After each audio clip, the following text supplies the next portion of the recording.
Urban Smart Studios.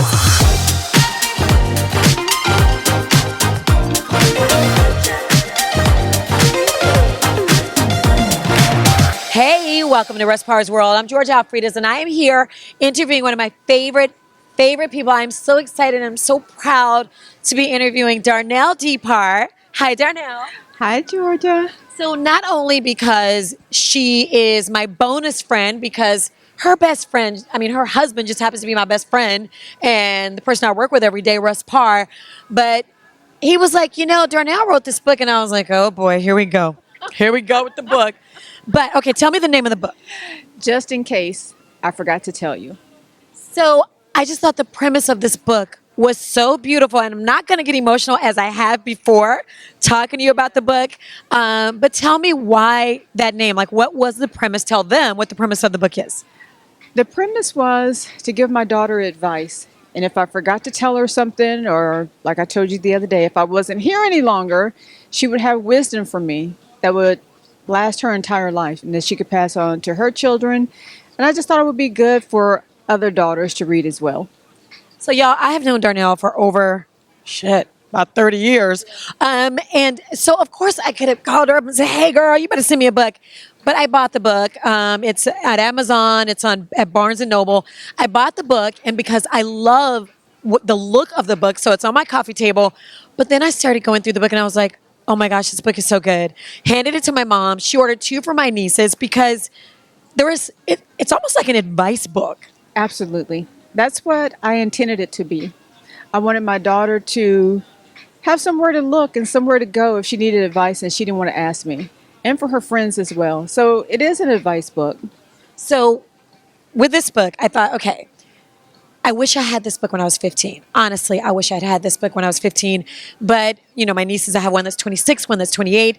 But if you are 15 to 50 and over, male or female, really, you can use this book. I am so proud of you, and I so love this book. There are so many Southern anecdotes in this book, and one of them I love is a dog that'll bring a bone will carry a bone. So it's little stuff like that, and then there's an explanation. So talk to me about that one. That's my favorite one. That's one of my favorite ones.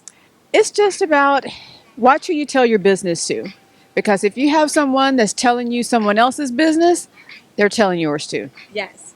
And I love that you have like the Sandisms, the Mama-isms. Explain that a little bit. I wanted to give people credit who gave me advice, or I just heard them telling a story about their family. So, like my mama told me, every goodbye ain't gone and every something or another. I can't think of it right now. And I was like, every goodbye ain't gone, every shut eye ain't sleep. Yes. Yes. And I was like, what does that mean? And I finally asked her, and I was like, oh, I get it now, because Russ does that. You won't think he's listening because his eyes are closed and he's heard every word you said. So tell me you literally were collecting all these scraps of paper, and every time you heard somebody say something or somebody said something, you write it down for Chandler. What does Chandler think about the book? Oh, my goodness. So she didn't know I was doing it.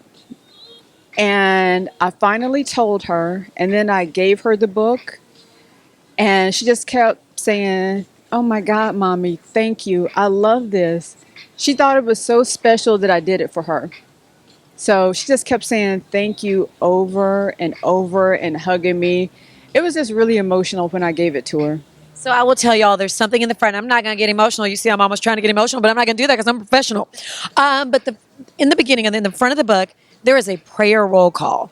And the reason I say I'm not going to get emotional, because when I first read it, I was like, Darnell, this is so cool. Where'd you get this? I'm going to print this off for my kids. I'm going to read this to my kids. And she was like, oh, I wrote it. I was like, love it. Don't do that. Oh my gosh. Tell me about the prayer roll. You have to see it in the book. It's so beautiful. Tell me about that. So, you know how moms get. We're busy. We're doing things. And I didn't want my kids to ever think they weren't important, or I wasn't seeing them or hearing them. And one day I was just like, I need to be present. And I just sat down and wrote that, and it just came out of me. I don't know where it came from, but I was like, I just want my kids to know I'm present. So that's where it came from. So I so love this book, and not because, as I've told you, I'm so glad that you wrote a book that I'm really proud of, and that I can really tell people you got to get this book. You got to, and actually for me, it's, as I said, it sits on my coffee table, and it's beautiful because it's got you and Chan. Tell us the name of the book and where we can get the book. So the name of the book again is Just in Case I Forgot to Tell You, and you can get it at barnesandnobles.com or at Amazon. Yay! I'm so excited, y'all. This book is so good.